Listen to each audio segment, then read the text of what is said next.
UP to Bihar कैसे हो रहा है पेपर लीक, एग्जाम माफिया कैसे कर रहा है यूथ के फ्यूचर से खिलवाड़। इस बुलेटिन में पेपर लीक कांड की हर एक गुत्थी को खोलने की और उसे सुलझाने की हम कोशिश करेंगे, लेकिन शुरुआत करेंगे हम बिहार से, जहां टीचर भर्ती पेपर लीक होने के बाद से ही सवाल और बवाल मचा है।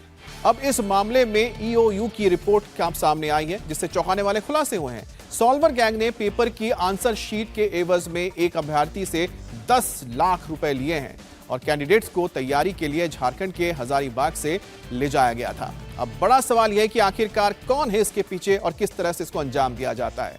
बिहार पुलिस ने इस मामले में अब तक करीब 300 अभ्यर्थियों और गैंग के 5 मेंबर्स को गिरफ्तार किया है, जिन्हें पटना सिविल कोर्ट में पेश करके अब जेल भेजा गया है। जालसाज झारखंड के हजारीबाग में बैठकर अभ्यर्थियों को पेपर लीक करा रहे हैं, और लेकिन मौके पर बिहार पुलिस ने पहुंचकर उनके मंसूबों को नाकाम जरूर कर दिया।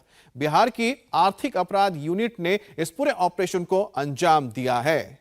तो बिहार में पेपर लीक को लेकर एक तरफ जहां सवाल उठ रहा है, दूसरी तरफ बवाल मचा है कि आखिरकार कैसे ये पेपर लीक माफिया लोगों को गुमराह कर रहे हैं और इस पूरे अपने स्कैम को अंजाम दे रहे हैं। गिरफ्तारी इसमें हुई है, 5 लोगों को गिरफ्तार किया गया है और किस तरह से ये अपना गैंग चला रहे हैं, किस तरह से इनके तार अलग अलग राज्यों में फैले हुए हैं, उसकी भी तहकीकात की जा रही है। तो बीपीएससी के पेपर लीक हुए थे, जिस मामले में कार्रवाई चल रही थी, छानबीन चल रही थी और आखिरकार हजारीबाग से ये गिरफ्तारियां हुई है और सॉल्वर गैंग के 5 लोगों को गिरफ्तार किया गया है और मोटी रकम ली जाती थी स्टूडेंट से, करीब 10 लाख रुपए एक एक स्टूडेंट से लिए जाते थे।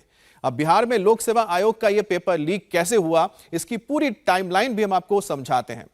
दरअसल 13 मार्च को पुलिस को अपने सीक्रेट लिंक से यह खबर मिलती है कि कुछ लोग बीपीएससी का पर्चा लीक कराने की साजिश रच रहे हैं और इसके लिए अभ्यर्थियों से 10-10 लाख रुपए की डिमांड की गई है। इसके बाद 14 मार्च को इकोनॉमिक ऑफेंस यूनिट की ओर से एक स्पेशल टीम बनाई जाती है, जो पूरे पटना के और इसके आसपास के इलाके में गैंग के एक मेंबर को उठा लेती है। छानबीन के बाद तो पुलिस टीम को झारखंड के हजारीबाग का लिंक मिलता है और उस लिंक को जब वो फॉलो करते हुए जाते हैं, तब उन्हें कामयाबी मिलती है और सॉल्वर गैंग के 5 जो गुर्गे हैं उनके हत्थे चढ़ जाते हैं, जिसके बाद यह खुलासा होता है कि आखिरकार किस तरह से सेंधमारी की जा रही थी यूथ के फ्यूचर के साथ। जैसा कि मामला देख रहे हैं, हमारे बहुत सारे लोग हैं, देख सकते हैं यहाँ पर लोग हैं, जुड़े हुए भी लोग हैं, उन जितने भी हैं।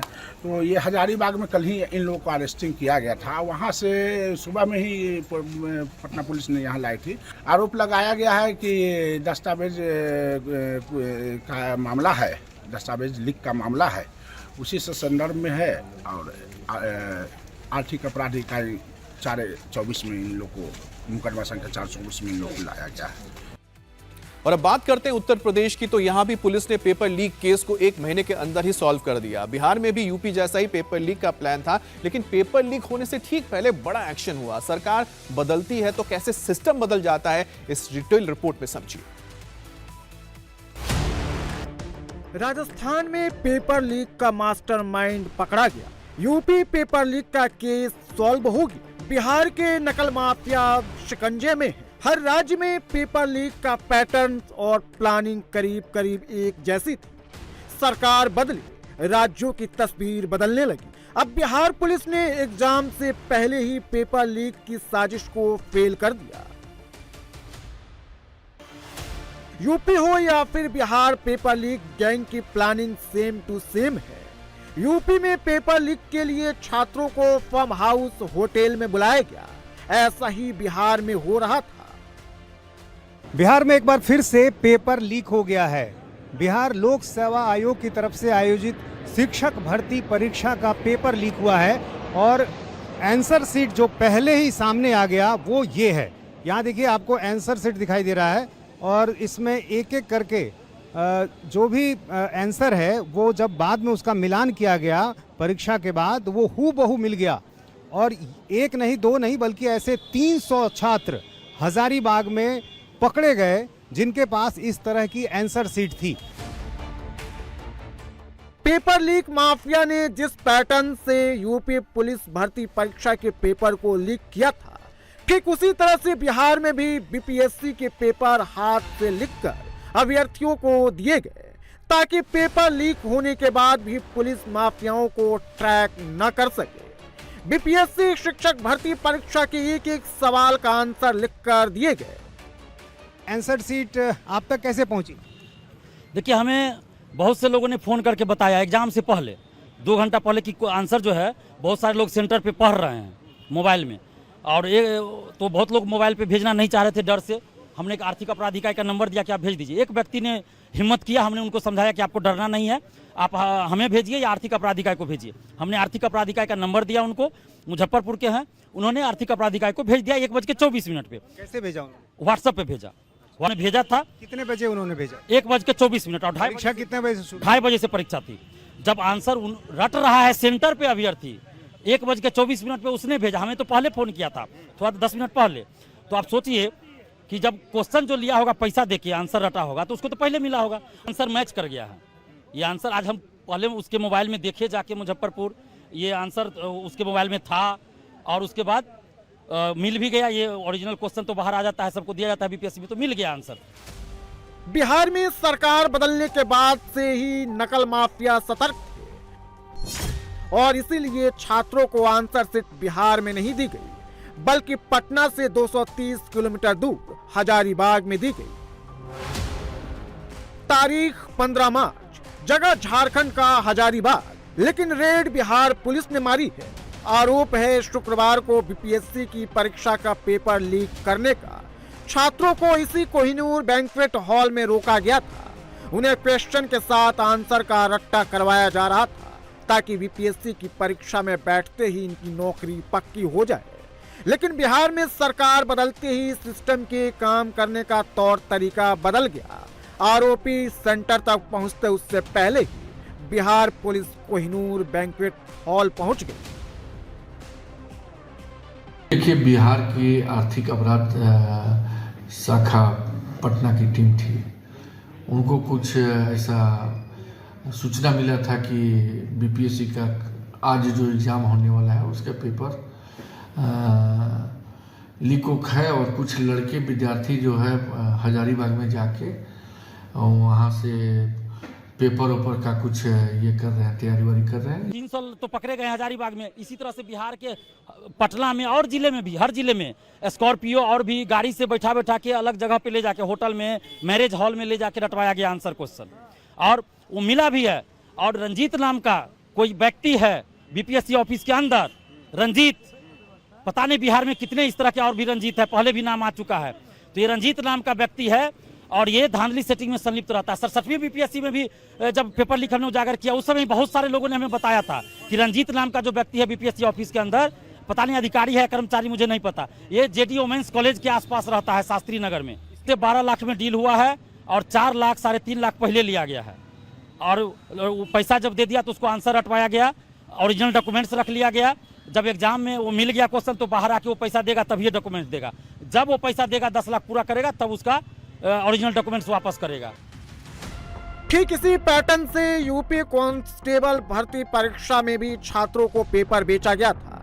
पहले एक रिजॉर्ट में उन्हें बुलाकर आंसर शीट रटवाया गया। प्रत्येक छात्र से करीब 10 से 12 लाख रुपए लिए गए। जो पैसे नहीं, इनका ओरिजिनल मार्कशीट पेपर माफिया ने रख लिए। यूपी पुलिस ने तो 30 दिन के भीतर ही पेपर लीक को सॉल्व कर लिया। पेपर लीक की पुष्टि होते ही परीक्षा रद्द कर दी गई। अगले 6 महीने में फिर से परीक्षा कराने की समय सीमा भी तय कर दी गई। यूपी पुलिस भर्ती का पेपर तो अहमदाबाद में ट्रांसपोर्ट एजेंसी के गोदाम में रखे गए ट्रंक को तोड़कर लीक किया गया। ट्रंक को तोड़ने वाला शुभम मंडल भी बिहार का रहने वाला है। फिलहाल ये यूपी एसटीएफ के गिरफ्त में है। लेकिन सवाल यह कि क्या बिहार में भी बॉक्स खोलकर पेपर लीक किया गया है? क्योंकि पेपर लीक तो हुआ है, तभी तो एग्जाम से पहले आंसर को याद करवाया जा रहा था। अब पटना ईओयू पूरे मामले की जांच कर रही है। क्या बीपीएससी की शिक्षक भर्ती परीक्षा भी रद्द होगी? सोचिए, यूपी हो या फिर बिहार, सरकारी नौकरी के लिए युवा अपनी पूरी जिंदगी लगा देते हैं, लेकिन परीक्षा हॉल से बाहर निकलते ही पेपर लीक की खबर उनके सपने को तोड़ देती है। पेपर लीक एक बड़ा मुद्दा बन चुका है। पेपर लीक अब सियासी मसला हो गया है, जिसका हल हर यूथ सरकार से चाहता है। इस मुद्दे पर कहीं भी चर्चा नहीं होती है, लेकिन जमीन पर जनता के बीच ये बड़ा मुद्दा है। राजस्थान विधानसभा चुनाव में पेपर लीक बड़ा मुद्दा था। बीजेपी चुनाव भी पेपर लीक रोकने के मुद्दे पर ही लड़ी थी। बीजेपी ने पेपर लीक रोकने का वादा किया तो जनता ने उसे कुर्सी पर बैठा दिया। अब राजस्थान में 2021 में एसआई भर्ती की परीक्षा में गड़बड़ी करने वालों पर एक्शन शुरू हो गया है। यूपी हो या फिर बिहार, सरकारी नौकरी पाने की भागम भाग सबसे ज्यादा इन्हीं राज्यों में होती है। यूपी पुलिस की भर्ती परीक्षा में करीब 50 लाख छात्र बैठे थे, जबकि वैकेंसी थी सिर्फ 60,000 पदों की। वहीं बिहार में बीपीएससी की परीक्षा में करीब 3,74,584 छात्र बैठे थे, लेकिन वैकेंसी थी 40,000 पदों की। ये आंकड़े बता रहे हैं कि कैसे हर कोई सरकारी नौकरी पाने की कोशिश कर रहा है और इसमें से कुछ नकल माफिया के जरिए एग्जाम पास करने के लिए सेटिंग और डेटिंग करते हैं और यहीं से नकल माफियाओं का काम शुरू होता है। लेकिन इस चक्कर में लाखों ईमानदार छात्रों का भविष्य दांव पर लग जाता है। पेपर लीक होने या फिर रद्द होने से छात्रों की 1 साल की मेहनत खराब हो जाती है। कईयों के एग्जाम में बैठने की उम्र की सीमा खत्म हो जाती है। इसलिए पेपर लीक अब एक बड़ा चुनावी मुद्दा बन गया है और यूपी बिहार की 120 सीटों पर इसका असर दिखेगा। तभी तो यूपी से लेकर बिहार तक सरकारें नकल माफिया के खिलाफ एक्शन में नकल पर लगाम लगाने के लिए अभियान चला रही। बिहार में लोकसभा की 40 सीटें और 7 चरणों में चुनाव होगा। पहले चरण के लिए 19 अप्रैल को 4 सीटों पर मतदान होगा। दूसरे फेज का चुनाव 26 अप्रैल को 5 सीटों पर होगा। तीसरे फेज में 5 सीटों पर 7 मई को चुनाव है। चौथे फेज में 13 मई को 5 सीटों पर वोटिंग है। पांचवें फेज का चुनाव 20 मई को 5 सीटों पर है। छठे फेज में 25 मई को 8 सीटों पर वोटिंग होगी और 7वें चरण में 1 जून को 8 सीटों पर वोटिंग है। चुनाव की तारीखों का ऐलान होते ही बिहार में सभी दलों के नेता एक्शन में आ गए। भारतीय जनता पार्टी का कार्यकर्ता हर दिन हर समय तैयारी में ही रहता है। मोदी जी का मुद्दा है विकास विकास विकास विकास, सबका साथ, सबका विकास, सबका प्रयास, ये मेरा है। लेकिन परिवारवाद भी एक बहुत बड़ा मुद्दा रहने वाला है। 400 पार तो जनता करेगी, कर चुकी है। जनता ने आवाज लगाई है, जनता उस पे मोहर भी लगाई। अब ये भी जान लीजिए कि बिहार में किस चरण में किस सीट पर चुनाव होगा।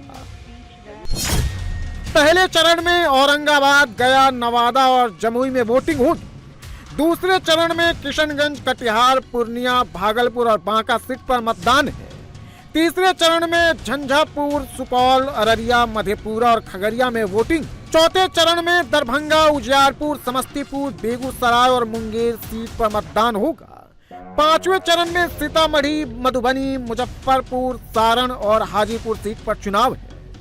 छठे चरण में वाल्मीकि नगर, पश्चिमी चंपारण, पूर्वी चंपारण, शिवहर, वैशाली, गोपालगंज, सिवान और महाराजगंज पर वोटिंग है।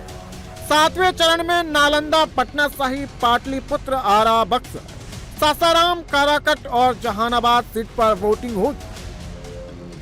चुनाव के ऐलान के साथ ही अब हर कोई जीत हार की भविष्यवाणी करने लगा है। ये बहुत विशेष और बहुत महत्वपूर्ण चुनाव है। इससे तय होगा कि देश बाबा साहब के संविधान पर चलेगा या एक तानाशाह के गुणगान पर चलेगा। इसलिए ये आम चुनाव नहीं है, ये खास चुनाव है। इस चुनाव में न केवल वोट पड़ेंगे बल्कि अहंकार और तानाशाही के ऊपर एक भारी चोट देने को ये देश तैयार है। लोकतंत्र में पूरा भरोसा भारतीय जनता पार्टी का, हम स्वागत करते हैं। पिछले बार भी 7 चरणों में चुनाव हुए थे, इस बार भी जनता के बीच में जाकर जनता के लिए जो मोदी जी ने काम किया है, नीतीश कुमार जी ने काम किया, उसके एवज में वोट मांगने का काम करूंगा। पूर्ण रूप से बिहार में 40 की 40 सीट जीते और सब साथ में आ गए। पिछले बार जो महागठबंधन में भी लोग थे वो भी इस बार हमारे साथ, इसलिए सारे सीट जीतेंगे, कहीं कोई दिक्कत। नीतीश के आने के बाद बिहार में एनडीए मजबूत हुआ तो मोदी के साथ पहले से ही चिराग पासवान, उपेंद्र कुशवाहा, जीतन राम मांझी मौजूद है और इस बार मोदी अब की बार 400 पार के नारे के साथ चुनावी मैदान में उतरे हैं, जिसके लिए बिहार में 100% स्ट्राइक रेट जरूरी है।